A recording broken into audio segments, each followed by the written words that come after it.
সন্ধ্যা নামলে দুঃসাহস নিয়ে প্রবেশ করতে হয় রাজধানীর চন্দ্রিমা উদ্যানে।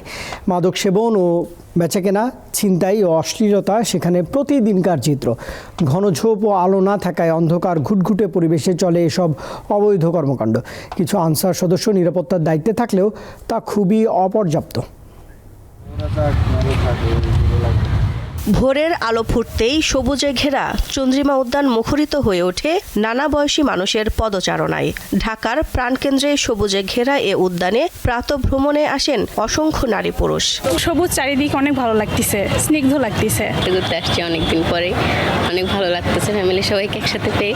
অনেকেই পরিবার নিয়ে আসেন চন্দ্রিমা উদ্যানে মনকে খানিকটা শীতল করতে। শিশুরাও সঙ্গী হয় মা বাবার, তারা ব্যস্ত খেলাধুলায়।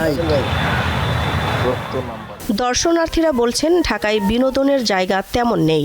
চন্দ্রিমা উদ্যানের আরও উন্নয়ন চান তারা। আগের চেয়ে পরিবেশটা একটু ভালো মনে হচ্ছে, আর একটু পরিষ্কার পরিচ্ছন্ন হলে আরো ভালো হবে, সবাই আসতে পারবে। জিয়াউর রহমান সাহেবের কবরটা দেখতে আসলাম, সংসদ ভবন দেখতে আসলাম। এতক্ষণ দেখলাম চন্দ্রিমা উদ্যানের দিনের বেলার পরিবেশ। যেই পরিবেশ নিয়ে এখানে যারা আসেন দর্শনার্থীরা তারা সবাই সন্তুষ্ট প্রকাশ করেছেন, কিন্তু যখন সূর্য ডুবে তখন কতটুকুই বা নিরাপদ চন্দ্রিমা উদ্যান। চলুন এবার দেখা যাক রাতের চন্দ্রিমা উদ্যান।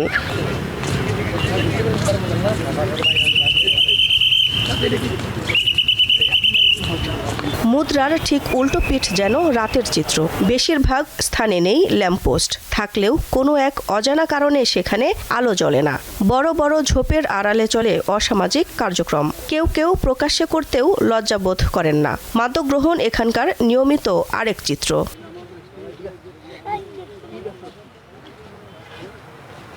সন্ধ্যা হওয়ার পরপরই মানে এক একজনে যেভাবে ধৈর্য বসে থাকে, ওখানে যদি ফ্যামিলি নিয়ে আসে তাহলে একটা ছেলে মেয়েকে নিয়ে আসলে ছেলে মেয়ের সাথে ঘোরা পসিবল না। এখানে বসে আছে এখন ওই যে আমরা আনসার বাহিনী দেখতে পাচ্ছি, তারপর আরও কিছু সদস্য রয়েছে, তারা জায়গায় থেকে ওনাদেরকে হোস্টেল দিয়ে বের করে দিচ্ছে। এখন লাইটের বাইরে যারা আছে তারা ক্ষতিগ্রস্ত হয়। স্বাভাবিক অমান্য কাজ চলে, পোলাপান আড্ডা থাকে, এগুলা সবসময় চলতেছে। অপ্রীতিকর ঘটনা এড়াতে সন্ধ্যা নামলেই উদ্যানের দায়িত্বরত আনসার সদস্যরা টর্চ বা মোবাইল ফোনের লাইট জ্বালিয়ে ঝোপঝাড় এবং উদ্যানের সব স্থান থেকে দর্শনার্থীদের বের করে দেন।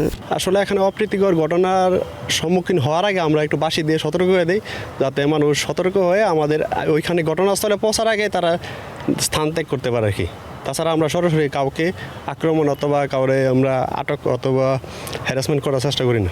বিষয়টি নজরে আনা হলে ব্যবস্থা নেওয়ার আশ্বাস দেন আইনশৃঙ্খলা বাহিনীর এ কর্মকর্তা। এক্ষেত্রে এখানে যারা ভাসমান হকার বলেন, ভবঘুরে বলেন, তারা যেন আগত দর্শনার্থীদের কোনো রকম উৎপাত করতে না পারে, সেজন্য আমরা ব্যবস্থা রেখেছি।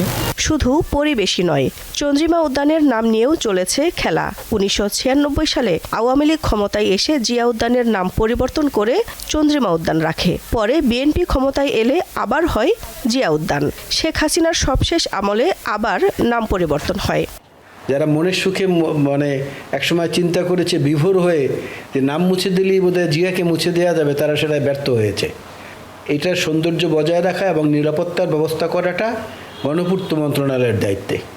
গণপূর্ত মন্ত্রণালয়ের দায়িত্বে যিনি উপদেষ্টা আছেন তাকে আমরা অনুরোধ করব যে আপনি এই জায়গার পরিচ্ছন্নতা, পবিত্রতা এবং ভাব গাম্ভীর্য, সৌন্দর্য সবকিছু বজায় করে রাখার জন্য যেটা করার সেটা করেন। ঢাকা শহরের প্রাণকেন্দ্র সংসদ ভবনের পাশে ৭৪ একর জমির ওপর গড়ে উঠেছে এ উদ্যানটি। দিলশা দেনি, দীপ্ত সংবাদ, ঢাকা।